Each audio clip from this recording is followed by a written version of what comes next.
Aujourd'hui, on est sur la commune de Mendione, au niveau du bourg, donc de l'Écorné, et donc sur une station d'épuration de 300 équivalents habitants. Et la particularité de cette station, c'est qu'elle est entièrement en gravitaire, c'est-à-dire qu'il n'y a pas d'utilisation d'énergie pour le traitement des eaux usées. La volonté des élus, c'était d'utiliser la typologie et le dénivelé naturel du terrain pour s'affranchir de pompage ou de moteurs. L'alimentation des filtres plantés de roseaux se fait par une chasse à auger, donc c'est un système mécanique où avec un système de flotteur, de l'eau s'accumule dans des réserves et lorsqu'on atteint un certain niveau, ces réserves s'ouvrent et donc permettent d'alimenter de façon gravitaire les 2 étages de filtres plantés de roseaux.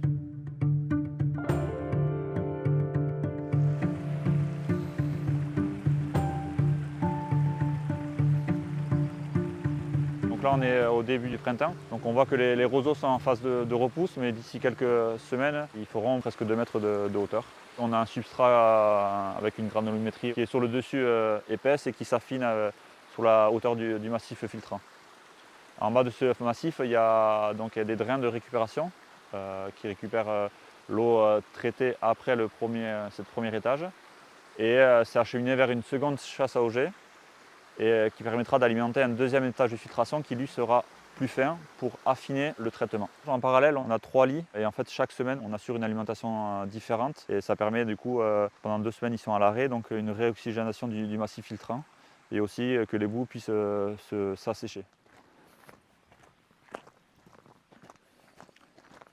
Donc ici on arrive à la seconde chasse à auger. Ça recueille donc les eaux filtrées issues du premier étage avant d'alimenter donc les deuxièmes étages de filtration qu'on trouve ici. Où ici là il y a 2 lits aussi en parallèle donc qui fonctionnent en alternance. Une semaine de fonctionnement, une semaine de repos. Voilà, donc ça c'est la finition. Donc l'eau aussi pareil va transiter à travers un massif filtrant pour permettre d'affiner le traitement. En aérobie, donc en présence d'oxygène, les bactéries qui consomment la matière organique ont besoin de l'oxygène pour consommer la matière organique. Donc on voit qu'il y a ces cheminées d'aération tout le long. Pendant les phases de repos, ça permet aussi de réoxygéner l'ensemble du massif. La dernière étape, c'est le canal de comptage. Donc ça nous permet de comptabiliser les volumes traités par la station d'épuration. Et aussi, régulièrement, on fait des analyses de ce rejet pour s'assurer qu'on soit en conformité avec l'arrêté préfectoral qui nous impose des niveaux de rendement et des niveaux maximum de pollution à rejeter au milieu naturel.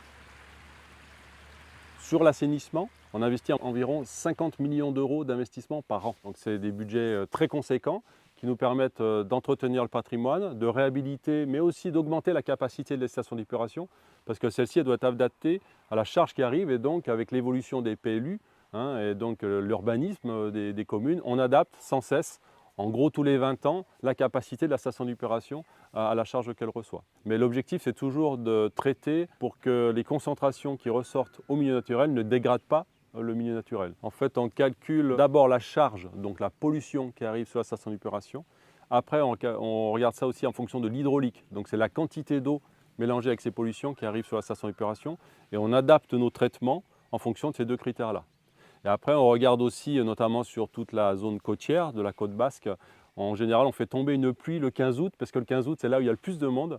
Et on fait tomber une grosse pluie ce jour-là, et on dimensionne toute la filière de traitement en fonction de ce jour-là. Donc on a le maximum de charge de pollution et le maximum d'hydraulique. Et donc on dimensionne ces éléments pour qu'on traite un maximum de pollution qui arrive sur le système.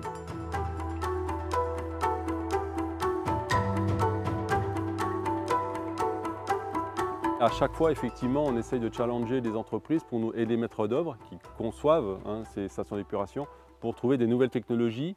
Et aussi, on travaille beaucoup sur les consommations d'énergie. Maintenant, ils font des équipements qui consomment beaucoup moins d'énergie, notamment pour l'aération, pour la centrifugation des boues, etc. Mais ça dépend aussi de la place que l'on a pour faire la station d'épuration. Ici, on a de la place, donc on a pu faire du filtre planté de roseaux. C'est aussi parce qu'on a une faible charge de pollution qui arrive. Si on ne pourrait pas faire ça à Bayonne en fait, sinon il faudrait des hectares et des hectares et des hectares de roseaux, on n'a pas la place à Bayonne. Donc on a d'ailleurs à Bayonne, on a 3 stations d'épuration. Il y en a, la dernière qui a été faite sur un terrain un peu plus petit. Donc on est parti sur une technologie membranaire. Donc là c'est de la filtration mécanique à travers des membranes qui poussent très très loin le traitement. Et ça nous permet de pouvoir traiter ces effluents sur des surfaces beaucoup plus petites.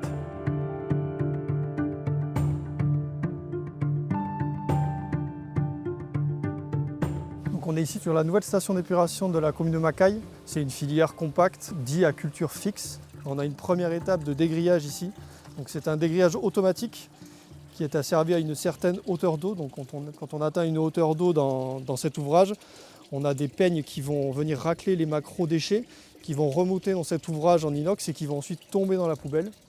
Et après, le service exploitation passe pour ramasser les déchets de ce dégrilleur. On passe par cet ouvrage qui est en semi-enterré, c'est ce qu'on appelle un décanteur digesteur.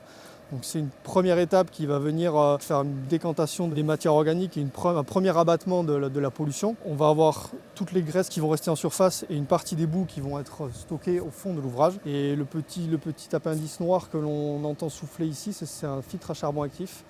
Alors même si on n'a pas de voisinage autour de la station d'épuration, mais on est quand même sur un ouvrage neuf, on a quand même voulu traiter les odeurs sur cet ouvrage.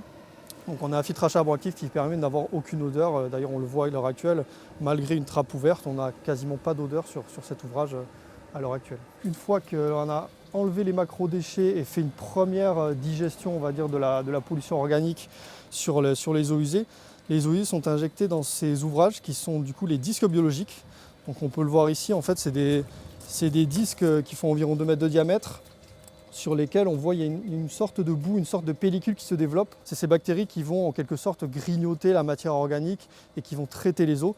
Et les disques tournent en permanence pour qu'on ait des phases en immersion dans l'eau où elles vont prendre la pollution pour la grignoter et à l'air pour qu'elle s'aère, donc une phase on va dire aérobie. Et on a 4 modules de biodisques qui sont en série, donc l'eau passe à travers ces 4 modules de biodisques pour après être ensuite clarifiée dans le dernier ouvrage de la station d'épuration. On va avoir toujours dans notre eau quasiment traitée qui arrive quasiment en fin de filière, on aura toujours les eaux traitées et une partie des boues.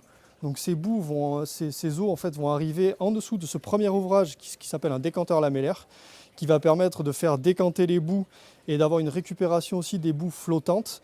Et on permet en fait de séparer du coup les boues qui décantent et les boues flottantes. Et on sépare cela des eaux traitées. Les eaux traitées vont ensuite passer dans ce qu'on appelle un deuxième ouvrage. Donc en général sur les stations d'épuration, on a souvent l'un ou l'autre. Là ici on a combiné les deux pour avoir vraiment un rejet assez poussé sur certains paramètres. Donc on passe sur un tambour filtrant. Donc là c'est ni plus ni moins qu'un tambour avec une toile. En fait, l'eau usée avec les dernières boues qui sont présentes dedans vont se déposer sur une toile. Ce colmatage de la toile va enclencher en fait, une circulation en fait, du tambour qui va être lavé pour redécoller les boues du tambour filtrant et encore une fois clarifier les eaux et les amener plus loin. Une fois que les eaux sont donc clarifiées, donc en passant par le décanteur lamellaire et en passant par le tambour filtrant, elles vont passer dans un dernier canal de comptage en sortie de la station d'épuration qui va nous permettre de comptabiliser les eaux traitées en sortie du traitement et elles vont partir dans la zone de rejet végétalisé que l'on a ici qui va permettre d'infiltrer une partie de ces eaux traitées avant rejet au milieu naturel.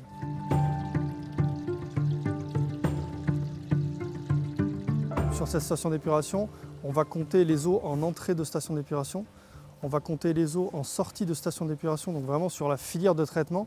Et on va également compter en sortie de la zone de rejet végétalisé pour avoir vraiment un regard global sur le fonctionnement de la station d'épuration durant les premières années de mise en service pour justement préserver le milieu naturel.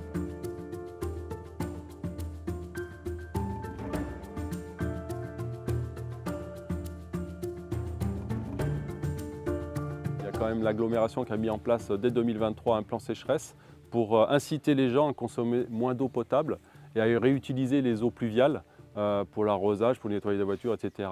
Et au bout d'1 an, on a fait le bilan, on a diminué la consommation d'eau potable sur l'ensemble de nos communes, des 158 communes du Pays Basque, de 5%. Donc c'est un premier pas. On visait 10%, mais peut-être qu'on va y arriver petit à petit. Et donc ça fait partie des nombreuses démarches que développe l'agglo pour limiter son impact sur l'environnement, limiter la consommation, protéger la ressource en eau potable sur le territoire.